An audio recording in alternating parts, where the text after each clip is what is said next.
Looks like the so-called redemption arc isn't coming for Kody and Robyn. Not if Madison has anything to say about it. Because right now, the rest of the Brown family, they've officially hit that point of 0 Fs, given no filters, no fake smiles, and no more pretending that everything's fine. And that new unbothered energy is wrecking Kody and Robyn's last attempt at saving face.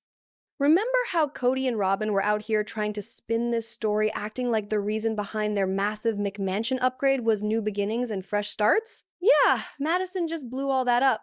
She's calling them out hard, and she's not sugarcoating it. Because in her eyes, Kody and Robyn aren't the misunderstood couple TLC wants you to believe they are. Nope. Madison made it crystal clear they're liars, manipulators, and total hypocrites. And when you got one of Kody's own kids publicly saying that, that's not just family drama, that's a reputation collapse. And honestly, the timing couldn't be more savage. Right on the eve of a brand new Sister Wives episode, the one where Kody and Robyn start spinning their latest round of batshit excuses for why they need an even bigger house, Madison jumps online and just lets it rip. No subtle shade, no coded message, she flat out says, if Robyn's talking, she's lying. Boom. Just like that. And she doesn't stop there. Madison doubles down, calling her own dad, Kody Brown, a big loser. That's not just a jab, that's a generational mic drop. Because coming from Madison, one of the kids who stayed relatively quiet all these years, this hits different. It's not clickbait, it's not gossip, it's frustration turned to truth. And the fact that she said it the night before Kody and Robyn try to sell their perfect couple new chapter storyline, that's chef's kiss levels of timing. You can almost feel the TLC editors sweating right now. So while Madison was online throwing punches of pure truth, TLC was out here trying to steer the narrative in a very different direction. They dropped a brand new teaser for the upcoming episode of Sister Wives, and let's just say it's the same song and dance we've been hearing from Kody and Robyn for years. In this preview, they sit there and calmly list out every reason why they need a bigger house. According to them, it's about logistics being closer to the college, closer to the girls' church, closer to everything that supposedly makes life smoother. But fans immediately caught on. Because this isn't the first time Kody and Robyn have justified something massive by hiding it behind a family excuse. Every fresh start, every new plan somehow ends with more square footage, more spending, and more distance from everyone else in the Brown family. It's classic damage control trying to make a power move look like a family move. And the irony? Madison's post dropped just hours before this teaser hit. It's like she preemptively called their bluff. While Kody and Robyn were gearing up to air their carefully polished excuses, Madison was tearing down the facade in real time. Fans flooded the comments saying the timing couldn't have been better. TLC is trying to sell growth, while Madison's giving us the truth. And that truth is simple. Kody and Robyn aren't trying to build a home, they're trying to rebuild their image. And right now, the cracks are showing. And in the teaser, Kody does what Kody always does. He starts painting another picture of his so-called fresh start. Sitting there all calm and reflective, he says, I see a lot of future there, which is really great. The initial draw with the new house is that it's a new beginning, and it's a place for my kids to come to. Then he adds, it's almost like a start over. I need a place for Truly that is sort of like her room. He's trying to sound like a man rebuilding his family, trying to make it all sound noble, maybe even fatherly. But when you've watched this family as long as we have, you start hearing the subtext behind every word. This is classic Kody emotional repackaging. Every time something falls apart, he turns it into a reset. When one marriage ends, it's reevaluating his priorities. When the family splits, it's a fresh start. And now that nearly every adult child has distanced themselves from him, suddenly it's about having a home they can return to. The way he says it almost sounds hopeful. A new opportunity to invite them here, to enjoy their company again. But let's not forget, this is the same man who burned every bridge that house is supposed to rebuild. He's not building a home to reconnect with his children, he's building a stage to perform that reconnection on camera. Because when he says, I need a place for Truly, what he really means is, I need to look like I care. The man hasn't shown up for that child in years. And now he's selling the illusion of fatherhood through blueprints and floor plans. And that whole speech about strained relationships with his adult kids, it's not a confession, it's a justification. He's reframing distance as if it's circumstantial, not the result of his own actions. This is why Madison's outburst hits so hard. Because while Kody's busy feeding TLC viewers another round of carefully crafted empathy, his kids are out there saying, enough. You can feel the disconnect between what's being filmed and what's being lived. The man's chasing a storyline of reconciliation while his own family's already written him out. And then comes the line that really shows how disconnected Kody has become. He says, even if it's in some kind of fantasy, I just want to be able to say, hey, there's space for you, you can come and visit us. At first, early glance, it sounds almost tender, a dad trying to reach out, trying to mend things with his kids. But once you sit with it for a second, that line exposes everything wrong with Kody's version of reality. He literally calls it a fantasy. That's not a man building a home for his family, that's a man daydreaming about a version of his life that no longer exists. He's not talking about real connection, he's talking about an illusion. A scenario where all the people he's pushed away just magically show up at his door because he suddenly feels ready to see them again. It's the kind of statement that would be sad if it weren't so self-serving. Because here's the truth. Kody doesn't want reconciliation. He wants redemption. He wants the optics of being a father who tried. The kind of narrative that makes him look misunderstood instead of accountable. And it's almost painful to watch him cling to this scripted idea of family when everyone else in that family has already moved on. Christine's thriving. Janelle's independent. Even the kids who don't speak publicly have quietly built lives outside the shadow of his control. So when Kody says there's space for you, what he really means is there's space for you in my story, as long as I get to write it. It's not love, it's PR. And the fans see right through it. And that's when Madison decided she'd had enough. She jumped on social media and completely went off. No hesitation, no filter, just raw honesty from someone who's seen behind the curtain. Because at this point, Kody and Robyn's storyline has become downright insulting. They sit there trying to convince viewers that the reason they need a bigger house is because they want space for the whole family. The same family that, let's be real, barely speaks to them anymore. It's the kind of explanation that doesn't just fall flat, it offends people's intelligence. Viewers aren't fools. They've watched this family for over a decade. They know who left, why they left, and how many bridges were burned along the way. Madison called it exactly how it is. Kody and Robyn honestly think people will buy into this fairy tale, that will ignore the years of chaos, the emotional fallout, and the constant pattern of blame shifting, all because they're talking about new beginnings. They're treating the audience like we're too naive to see what's right in front of us. And that's what's truly infuriating. Because this isn't a storyline anymore, it's a cover-up. A desperate attempt to make a luxury purchase look like a family reunion. And Madison's timing could not have been more brutal. Her rant landed online right before the episode dropped, dismantling Kody and Robyn's feel-good narrative before it even had a chance to air.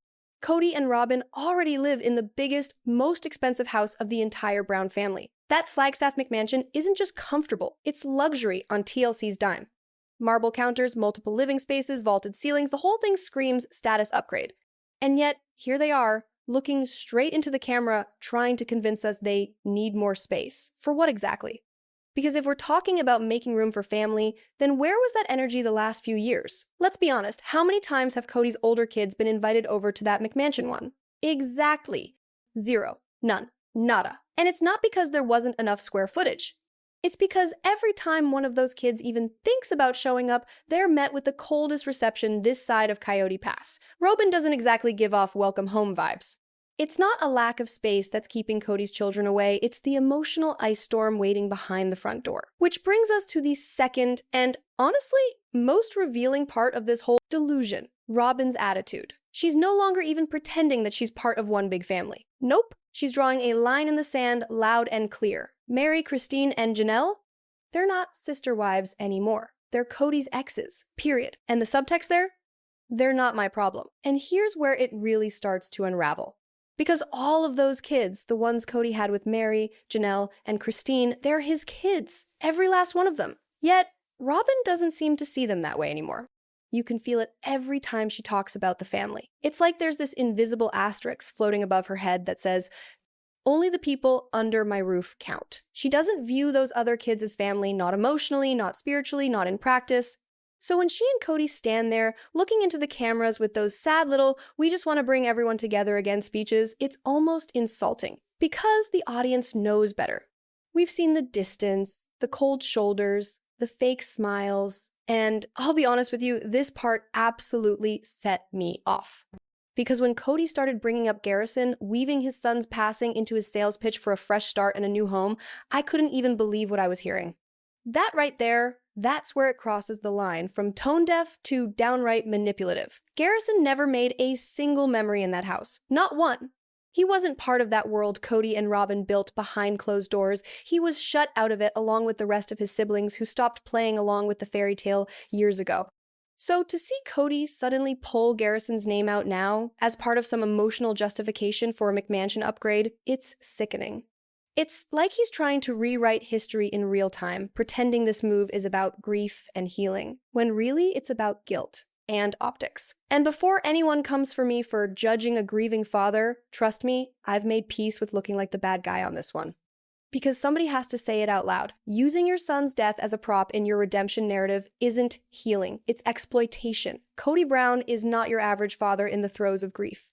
Not even close. He's not sitting quietly in reflection, finding comfort in his surviving children, or trying to rebuild broken bonds.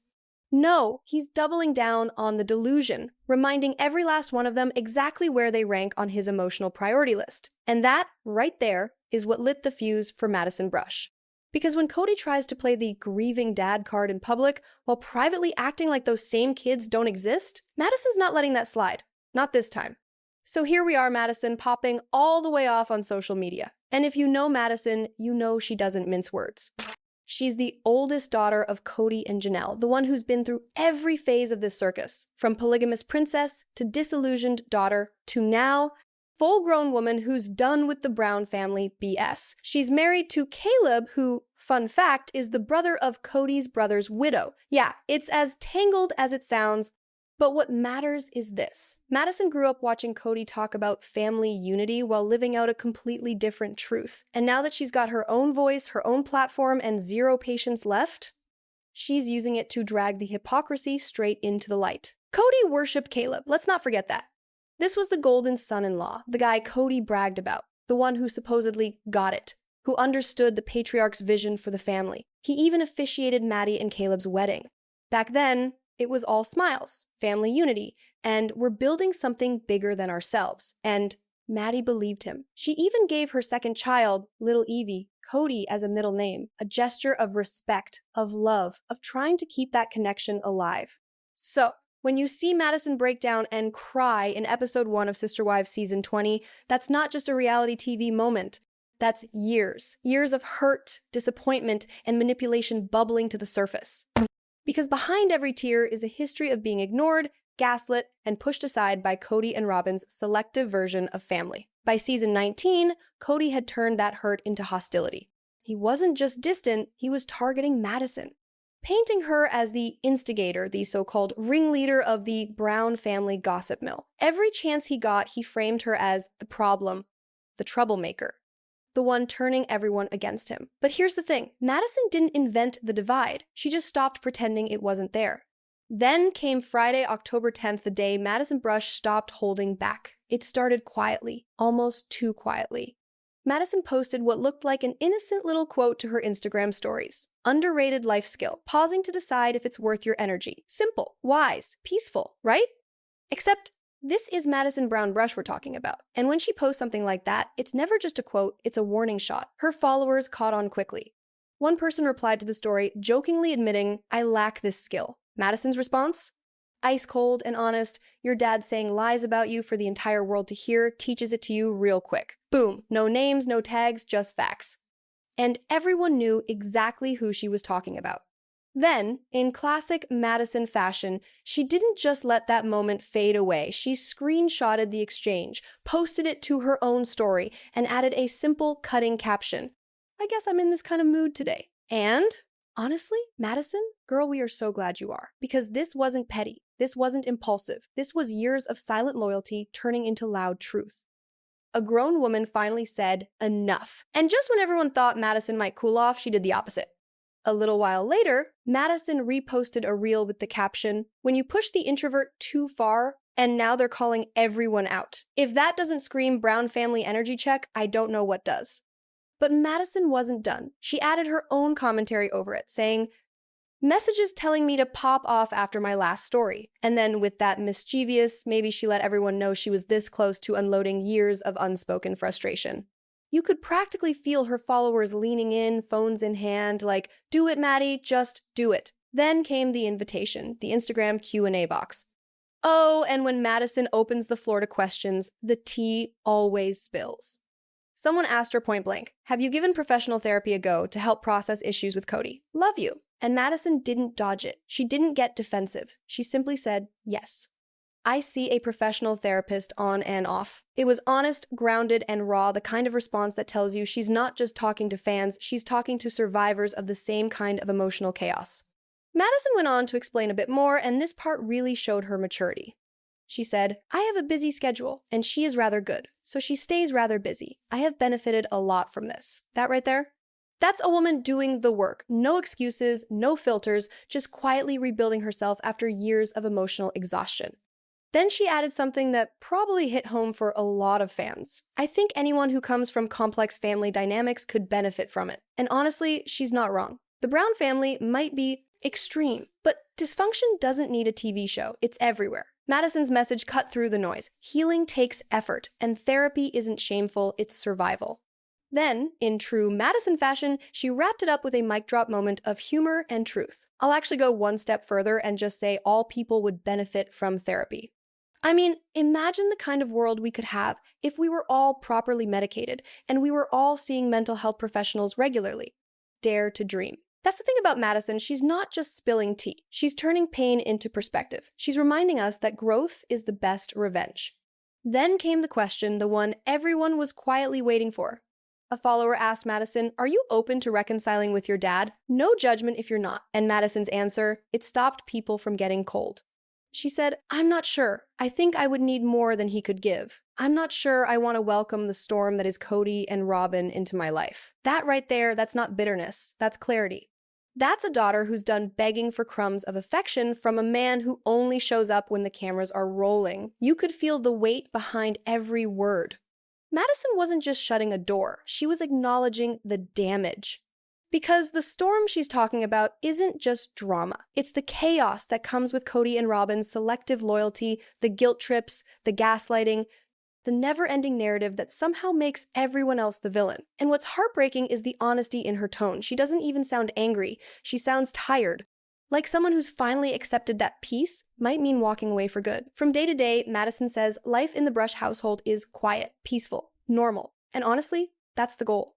After growing up in the chaos that was the Brown family, calm is the new luxury. But then came the question that shattered that quiet vibe. Has Robyn really tried to make any attempts at reaching out to you? And Madison's response, whew, this one blew the lid off. She didn't dance around it, didn't give a polite no comment, didn't do the fake reality TV diplomacy. She went straight for the jugular. Robyn is a liar. The end. If her mouth is moving, she is manipulating in such a calculated way that you will not know up from down. Truly, she is a liar to an extent I have yet to see replicated. That wasn't a clapback. That was a character obituary. Madison didn't just call out Robyn's dishonesty, she described it like an art form. A practiced, polished manipulation that's so subtle you don't realize you're being spun until the room stops and you can't tell which way is up. And coming from Madison, who's lived this dynamic, who's seen it firsthand, that statement hit like a thunderclap through the Sister Wives fandom. It wasn't gossip. It was testimony. Because when Madison says the end, she means it. No reconciliation arc, no tearful reunion, no maybe someday. Just a clean break from the woman who rewrote the definition of family to fit her own fairy tale. And finally, the question that tied it all together. A follower asked Madison, what started the shift of you recognizing that Kody and Robyn only cared about themselves? Her answer was simple, but it said everything. In 2020, I started reading parenting books and never looked back. Though my relationship with Robyn was always she paused, then clarified what everyone knew she meant. Rocky. That one word carried years of emotional distance. You could almost hear the sigh between the lines. Madison didn't just wake up one day and decide her dad and his fourth wife were selfish. She studied it, she read, she learned. She grew up, and once she saw what healthy parenting and real empathy looked like on paper, she realized how little of it she'd ever seen in practice from Kody or Robyn. Then she dropped the final note that sealed the whole truth in stone. Dearest, gentle viewer, do not let yourself fall victim to any of the nonsense that comes out of Kody and Robyn's mouths. That's it, no venom. No theatrics. Just clarity, the kind that only comes from someone who's done the work, healed, and can finally see the dysfunction for what it really was. It was both devastating and freeing. Madison wasn't trying to destroy her parents' image, she was simply telling the truth they've spent years avoiding. And maybe that's what scares Kody and Robyn the most. Not the hate, not the ratings, not the criticism, but the silence of the kids who see through them now. Now, here's where we peel back the curtain, because the actual facts about Coyote Pass tell a very different story from what Kody and Robyn are selling on TLC. The reality? Kody and Robyn didn't wait for the right time to build. They stalled. For years, they dragged their feet on the Coyote Pass property while everyone else, especially Janelle, was left in financial limbo. That empty land became less of a dream and more of a weapon. They used it to control who stayed loyal, who asked questions, and who finally got fed up enough to walk away. And let's be very clear, they didn't suddenly have a burst of inspiration to start fresh because of family healing or spiritual renewal. No. What actually lit the fire under Kody's feet was when Janelle and Mary both lawyered up. Once legal paperwork started moving, suddenly Kody had to get real about fairly reapportioning the lots. In other words, the moment the women demanded their legal rights, Kody realized he couldn't keep playing Monopoly with family property anymore. And that line about wanting a place for truly, please, that's not fatherly affection, that's damage control. Because let's not forget, Christine is literally suing him right now. Every tearful confessional, every fresh start speech, every justification for this new house, it's all PR cleanup. He's trying to look like a caring dad, while the legal documents tell a completely different story. So when Kody says he wants to build a home for Truly, what he really means is, I need to look like a father who still cares before the judge reads these filings. It's not about family, it's about optics. Good dads don't need to get sued to show up for their kids, period. And that's what makes this whole new beginning storyline so insulting. It's not just tone deaf, it's cruel. Because while Kody is out here talking about building space for family healing, the reality is that his kids haven't even spoken to him since Garrison's funeral. Let's get specific. That graveside burial happened in July of 2024. It was one of the few moments where you saw the Brown family truly united, not because of Kody, but in spite of him. And now, here we are, fall 2025, and not much has changed except the size of Kody's mortgage. Multiple of his own children, the OG kids, the ones who built this show's legacy, have come out and said they haven't heard from him once since that funeral. Not a call, not a visit, nothing. And when you listen to how Kody himself talks, it all starts to make sense. Because he's made it crystal clear, you don't get a relationship with him unless you bend the knee to Robyn. That's the deal. That's the price of admission. And the sad part? None of his kids are buying it. Kody and Robyn have fused themselves into this unbreakable, impenetrable unit, him and Robyn. One word, one entity. Every decision, every justification, every fake humble confession is filtered through that shared delusion that they are the last two standing, the only ones who did marriage right. But here's the truth. Anyone with an ounce of common sense can see. None of these kids are ever setting foot in that new house. Because it's not about square footage. It's about trust. And Kody and Robyn burned that bridge long before they started drawing blueprints. That is, unless major work was done on Kody's part. And let's be honest, even Madison doesn't think her dad has that kind of emotional toolkit. She's made it clear, Kody Brown doesn't do the work.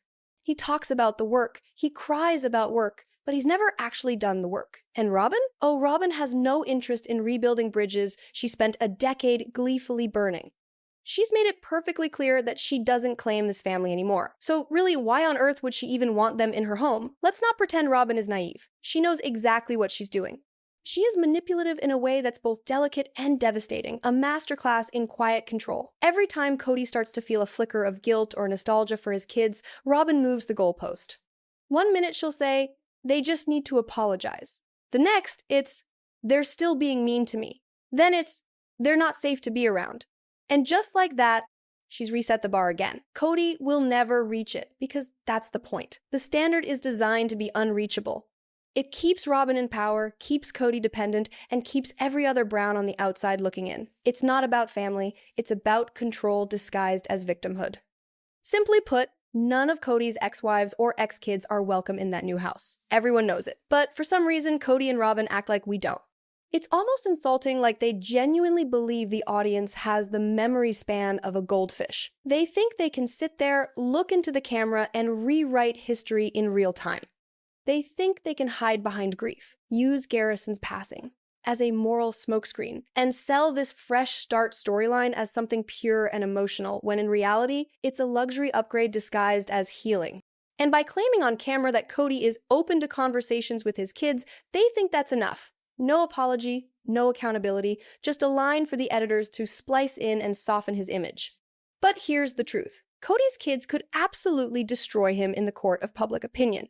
Every one of them has lived this chaos firsthand, and if Madison's recent posts are any indication, she's testing the waters. She's dipping her toe into the ocean of truth, and the waves are only getting higher.